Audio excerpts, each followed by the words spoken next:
Now the biggest issue, you might have often heard this in the news, is the India-China border standoff in the Doklam area.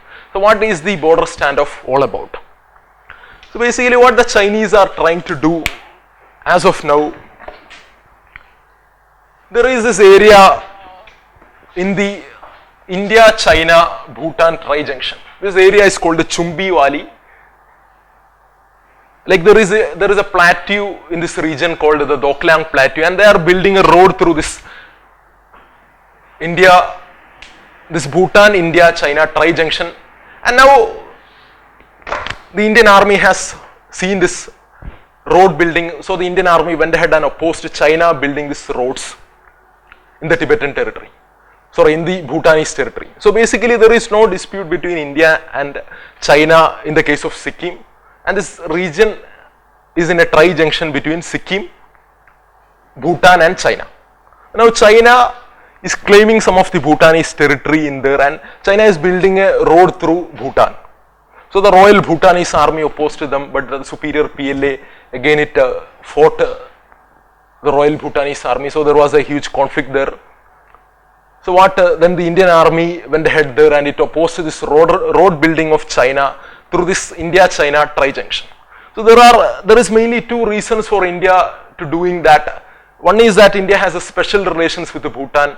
So India and Bhutan have signed an agreement in protecting each other's national interests and territorial integrity and these sort of things. So there is that factor, but the biggest issue is that this will be affecting India also. See, this tri-junction, this Bhutan-India-China tri-junction, it is really close to the Siliguri corridor or the chicken's neck. If the Chinese could build roads in this region, they can easily bring arms, ammunition, tanks and everything to the Siliguri corridor, and the Siliguri corridor is basically a land bridge that connects the northeast to mainland India, northeast India to mainland India. So this is going to be a huge security threat to India also. That is why India intervened in that border standoff.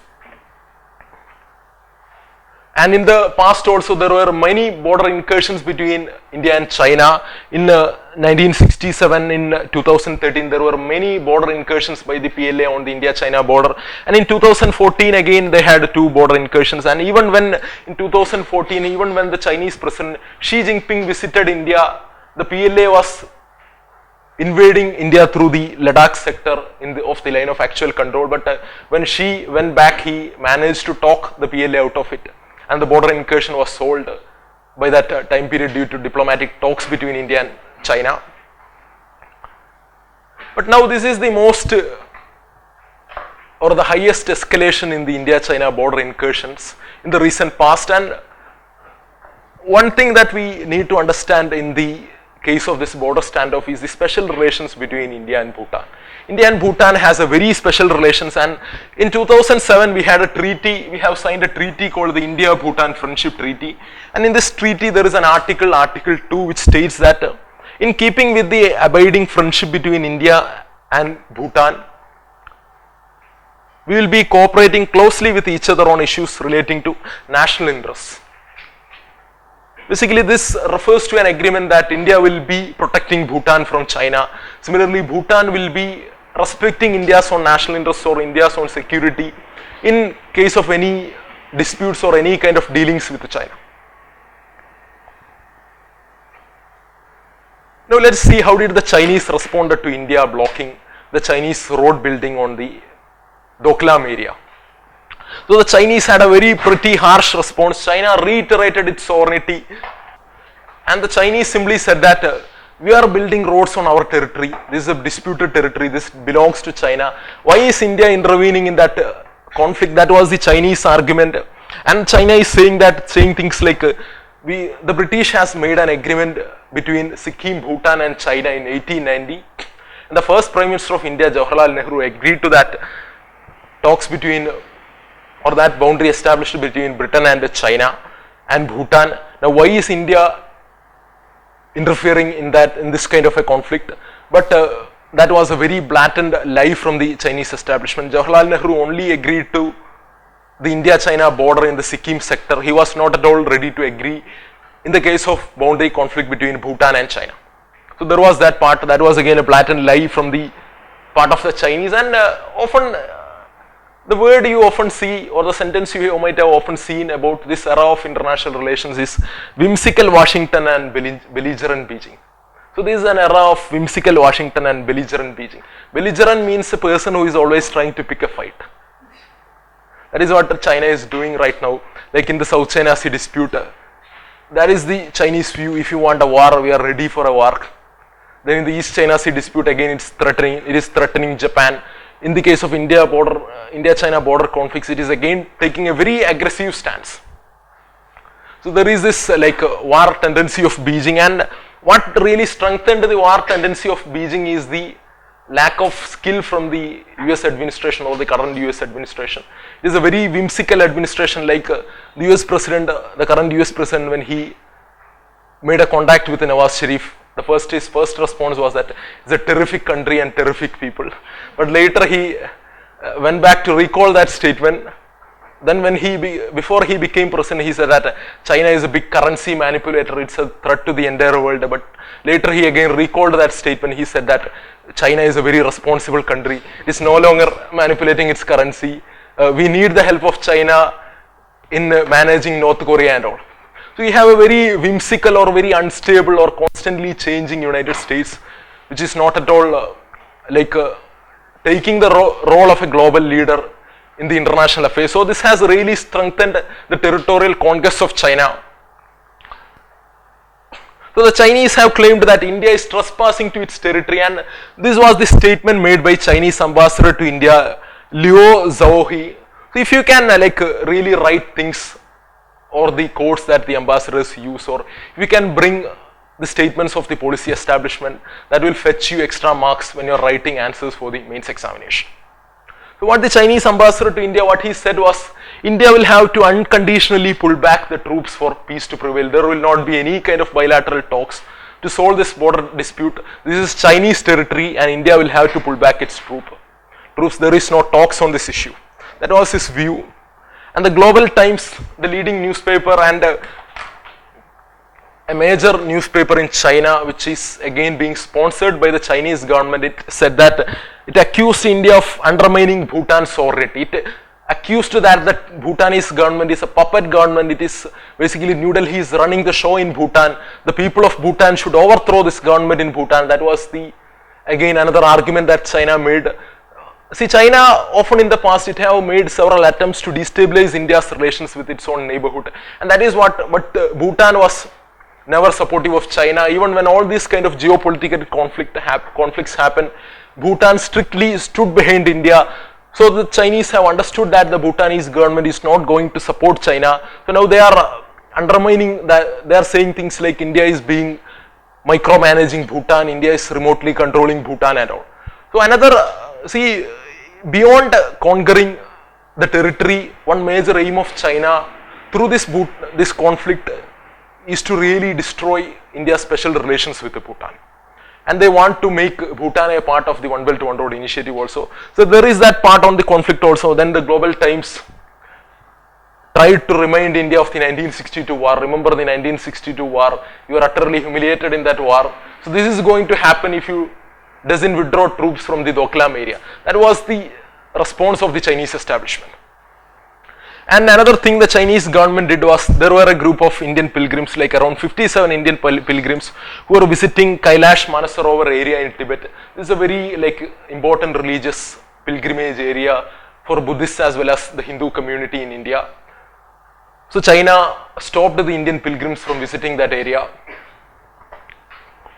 Anyway, how did India respond to the Chinese statements?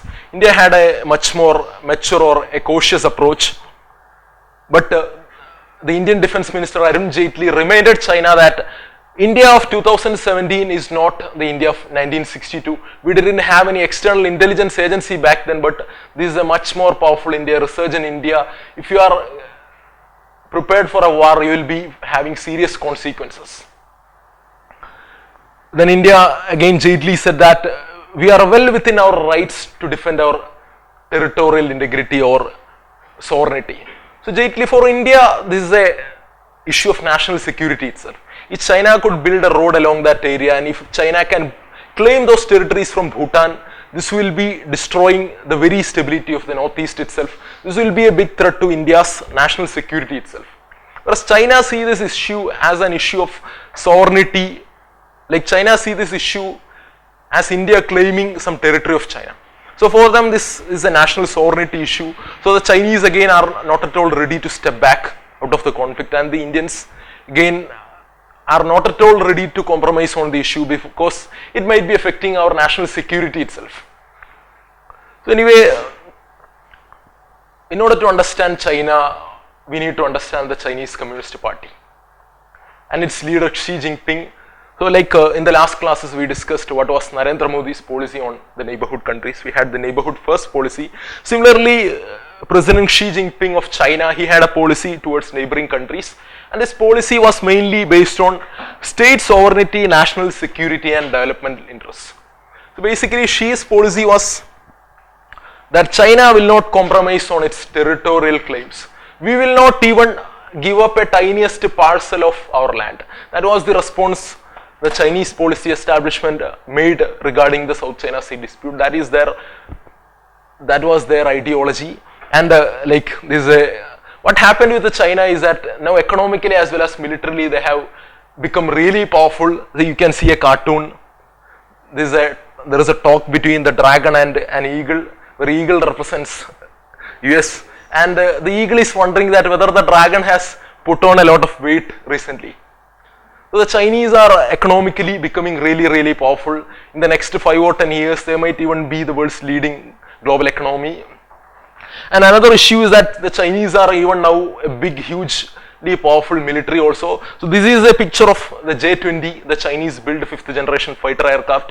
It is one of the most sophisticated aircrafts in the entire world. So China has a huge air superiority again when dealing with the countries like India, Japan, etc. So that is again going to be a major problem right now. So this is what emboldened China to take a very aggressive stand in the case of territorial disputes. In the case of South China Sea, China Sea, China border disputes and all, they are showing this aggressive tendency. And even in the case of Sikkim, in the past they recognized that Sikkim was a territory of India, but even in the case of Sikkim now, they have recalled their own statements.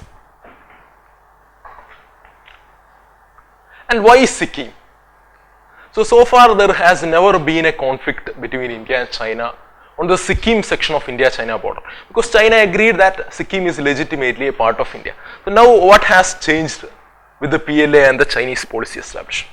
The thing is that in the case of Sikkim, Sikkim is the only area on the India-China border where India has a strategic advantage when compared to China.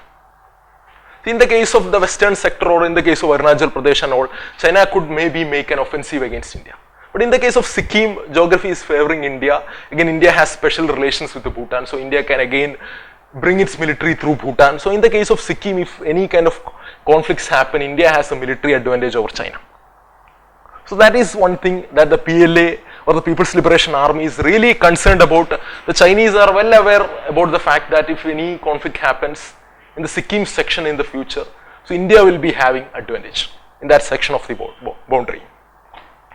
So what they did was, they did what they do best.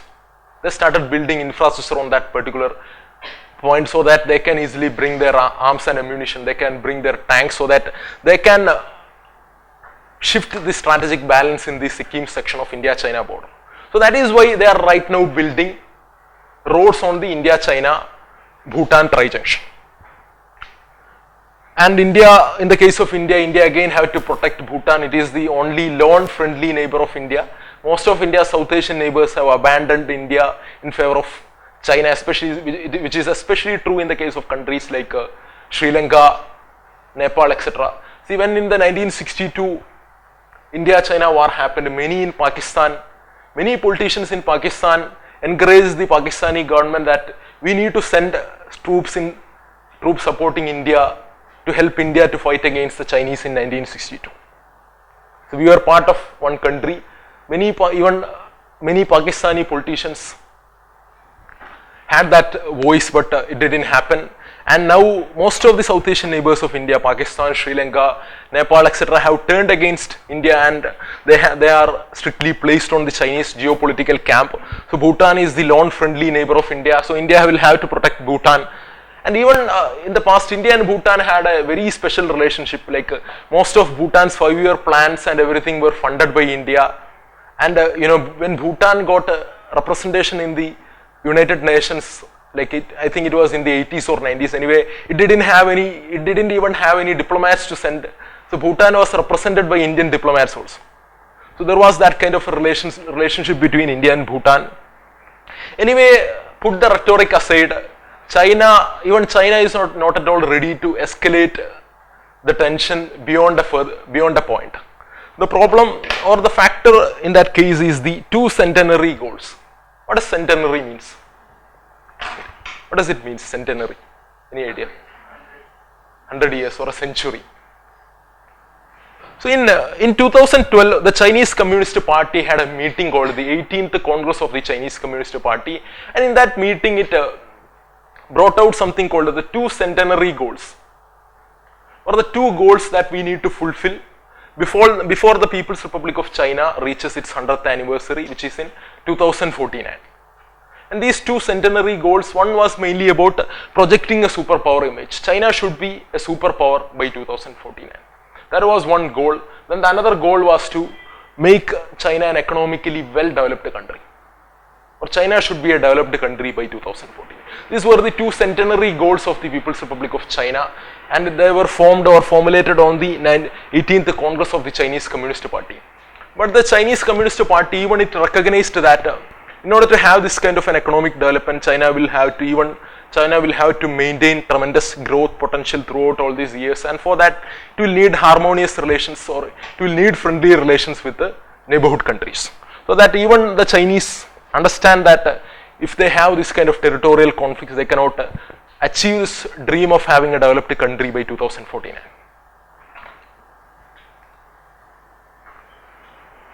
And now there is a very positive meeting, there is a very positive angle. Recently there was a G20 summit held in Hamburg, Germany, and along the sidelines of the G20 summit, there was an informal meeting between the BRICS leaders. So India tried to schedule a bilateral meeting between Narendra Modi and Xi Jinping during that G20 summit, but China was not ready to have that kind of a bilateral meeting. They said that the conditions are not at all conducive for a meeting due to this boundary dispute. Anyway, Narendra Modi and Xi Jinping had a conversation on a range of issues during that meeting, and the Ministry of External Affairs of India, even now it hasn't published what all issues they discussed. But again, this has made a hope that we can solve this boundary standoff in a peaceful way, or in a diplomatic and dialogue based approach can be used to solve this India-China boundary dispute or this standoff. So things we can do in solving this standoff include things like diplomatic dialogues, then confidence building measures between border personnel, etc.